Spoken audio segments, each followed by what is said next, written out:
Bienvenue sur Affermir ma foi afin de ne plus être un enfant flottant et emporté à tout vent des doctrines par la tromperie des hommes.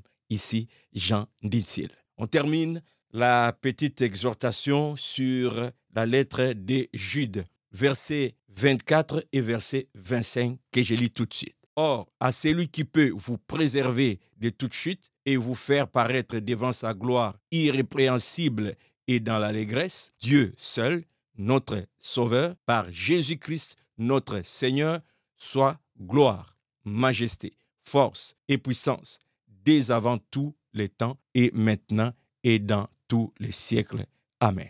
Notre frère Jude nous a manifesté sa préoccupation. Il est conscient qu'il y a danger dans notre milieu avec des faux enseignants et qu'il y a possibilité que par souci de suivre Christ, nous puissions écouter ces faux, pensant que c'est l'Esprit de Dieu qui travaille en eux et que nous puissions finir notre vie avec eux dans ce qui les attend. Nous en avons parlé. Et la fois dernière, il nous a exhorté ce qu'il attendait de nous. Et là, il conclut sa lettre.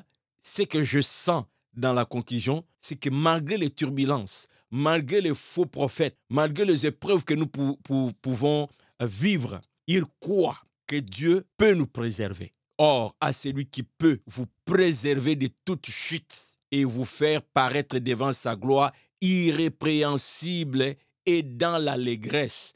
C'est ça la finalité, mon frère. Nous devons finir irrépréhensibles et nous présenter devant le roi des rois dans l'allégresse. Il faut rester debout dans sa foi, peu importe les obstacles, les épreuves. Il faut demeurer dans la saine doctrine pour que cette finalité soit une finalité d'allégresse. Et à celui, quand il dit à celui, il fait allusion à qui? Eh bien, il décrit, c'est qui c'est celui-là?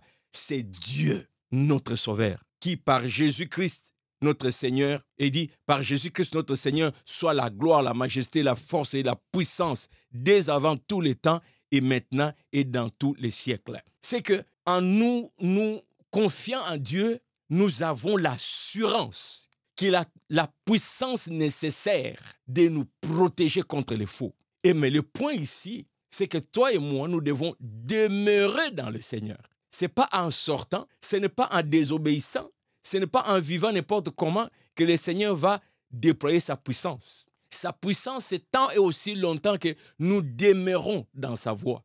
Nous avons les défis de nous assurer que nous sommes dans la saine doctrine. Il y a beaucoup de philosophies aujourd'hui qui, humainement parlant, ont l'heure correcte. Parce que quand le faux entre, il ne vient pas de manière claire, distinctive. Il y a toujours un petit flou, des petits doutes, et puis tranquillement.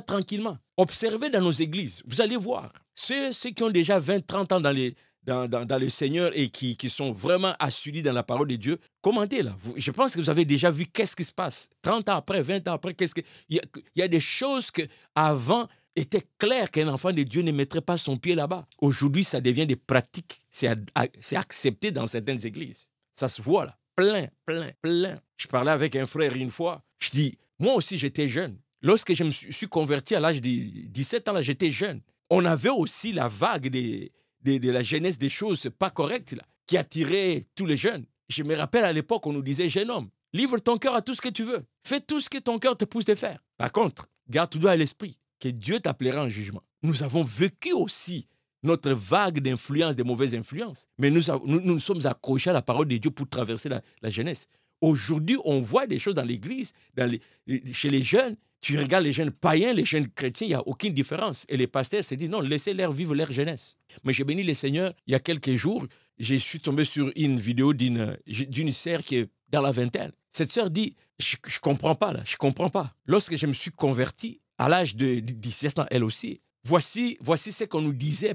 On nous disait, c'est à nous de nous conformer à la parole de Dieu. Mais je regarde aujourd'hui, quelques années après, c'est comme si c'est la parole de Dieu de se conformer à la jeunesse. Laissez-leur vivre leur jeunesse. C'est à la parole de Dieu de comprendre. Bien aimé, je reviens ici dans le texte. Il termine avec cet espoir que Dieu va nous préserver. D'où l'intérêt pour toi et moi, pour que nous puissions être préservés, d'écouter Dieu, de suivre ses directives afin d'échapper au faux. Je vais aller même prendre cette exhortation de de Paul aux Corinthiens. 1 Corinthiens chapitre 10, verset 31. Soit donc que vous mangez, soit que vous buviez, soit que vous fassiez quelque autre chose, faites tout pour la gloire de Dieu. La gloire de Dieu doit nous motiver dans tout ce que nous faisons. Je dis bien la gloire de Dieu. J'insiste, la gloire de Dieu. Mais comment sauras-tu que ça, c'est conforme à la gloire de Dieu? Si tu es négligent de la méditation de la parole de Dieu, tu ne connaîtras pas la volonté de Dieu. Si toi, la référence, c'est ton pasteur comme volonté de Dieu, mon frère, c'est bien tant aussi longtemps que lui-même se conforme à la parole de Dieu. Malheureusement, ce n'est pas tous les pasteurs qui sont conformes à la parole de Dieu. Il y en a qui mettent de leurs propres émotions. Il y en a qui conduisent l'Église avec leurs propres agendas. D'où c'est la parole de Dieu elle-même qui reste. C'est pourquoi tout doit être ramené à la lumière de la parole de Dieu. Ce que vous faites dans votre Église, pose-toi la question. Est-ce que ça donne gloire à Dieu? Quel est le mobile de cette activité que vous faites? En quoi est-ce que Dieu tire gloire? C'est qu'on permet maintenant dans votre Église. En quoi est-ce que cela donne gloire à Dieu? Si tu te plonges dans la parole de Dieu, tu deviens étudiant de la parole de Dieu et que tu comprends profondément que pour être préservé par Dieu, il te revient à toi d'obéir à Dieu. Mon frère, tu vas être à mesure de faire la différence entre ceux qui glorifient Dieu et ceux qui ne glorifient pas Dieu, même au sein de ton église. Pas toujours dans le monde. On sait, dans le monde, on dit, avec les païens, c'est facile. Or, il s'est fait aussi dans nos églises des choses qui, à l'apparence, donnent gloire à Dieu, mais en réalité, c'est les intérêts d'un homme.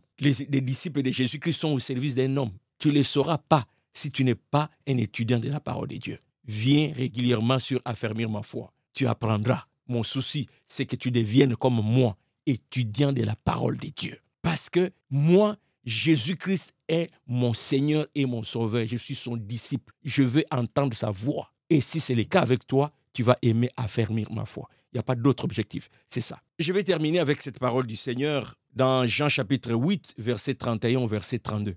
Et il dit aux Juifs qui avaient cru en lui, « Si vous demeurez dans ma parole, vous êtes vraiment mes disciples. Vous connaîtrez la vérité et la vérité vous affranchira. » Il n'y a pas d'autre conclusion meilleure que ça, quand bien même que j'ai beaucoup d'autres versets qui peuvent aller dans le même sens. Mais comme c'est le Seigneur lui-même qui parle, je pense que ça, c'est déjà assez. Il s'adresse aux Juifs qui avaient cru en lui. Il s'adresse à toi qui a cru en lui. Il s'adresse à moi qui ai cru en lui. Il dit, si nous demeurons dans sa parole, nous sommes vraiment ses disciples. Demeurer dans sa parole, mon frère, n'est pas égal être dans des activités de l'Église. Il faut s'assurer que toute ma vie est conforme à la parole de Dieu. Sois un étudiant de la parole de Dieu. Va découvrir la volonté du Seigneur dans sa parole et applique. Il dit, vous connaîtrez la vérité. Nous la connaîtrons, cette vérité, en examinant sa parole. Et cette vérité de sa parole va nous affranchir. Je connais l'impact de cette phrase dans ma propre vie. La vérité de la parole de Dieu. Lorsque tu places tes deux pieds sur la parole de Dieu. Il y a un frère que j'aime beaucoup, des fois dans ses interventions sur Internet. Quand il parle, il a l'air d'un arrogant. Quand il parle, il a l'air d'un orgueilleux. Mais je le comprends. Moi, je le comprends. Je le comprends parce que ça, il est tellement à l'aise parce qu'il met sa foi sur les Écritures. Il met sa foi sur les Écritures. Mais quand il parle, vous allez le prendre pour un arrogant, un orgueilleux. Non, c'est l'assurance. Je sais en qui j'ai cru. On lui pose la question sur tel prophète ou tel pasteur a prêché telle chose. Lorsqu'il va répondre avec les Écritures, tu as l'impression qu'il veut rabaisser l'autre. Tandis que les gens sont émerveillés par ces pasteurs, par ces prophètes. Lui, quand il parle, tu as l'impression qu'il veut les dénigrer. Non. Si tu écoutes ses frères parler à travers les Écritures, tu vas voir, il ne fait que placer les Écritures. Et quand tu entres dans les Écritures, ça donne l'impression. Mais écoute, le Seigneur Jésus dit ici, si vous demeurez dans ma parole, vous êtes vraiment mes disciples. Ce n'est pas en étant fidèle à un pasteur que je deviens disciple de Jésus-Christ. Ce n'est pas en soutenant le mensonge d'un pasteur, en étant loyal aux futilités enseignées par un pasteur. C'est en demeurant dans la parole de Dieu, de Jésus, que nous avons dans la Bible. Et la vérité qui va m'affranchir, c'est cette vérité-là. Mon frère, ma sœur, je te le souhaite. Ce n'est pas de la magie, ce n'est pas c'est impossible. Ce n'est pas que c'est impossible. C'est que tu prennes conscience que tu appartiens à Christ.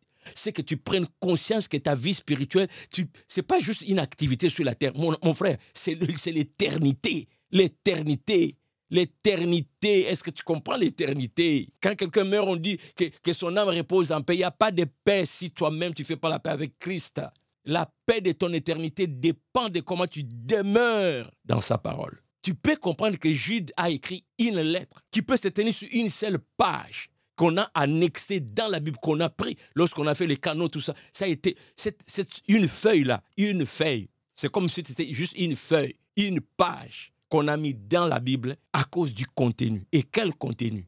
La mise en garde contre les faux qui peuvent nous dévier. Frère, sœur, comprends-tu le sérieux? Je m'arrête là. Le reste, toi et le Saint-Esprit. Cela met fin à cette petite série de Jude. Ça ne veut pas dire que j'ai tout exploité, mais j'ai partagé le peu qui m'a béni durant la semaine.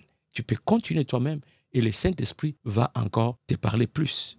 Et si tu veux, tu peux aussi commenter qu'est-ce que tu aurais appris dans ta propre méditation. On se revoit la fois prochaine et si ça t'a béni, commente et surtout partage pour que d'autres personnes puissent en profiter. À Dieu, notre Seigneur, soit la gloire.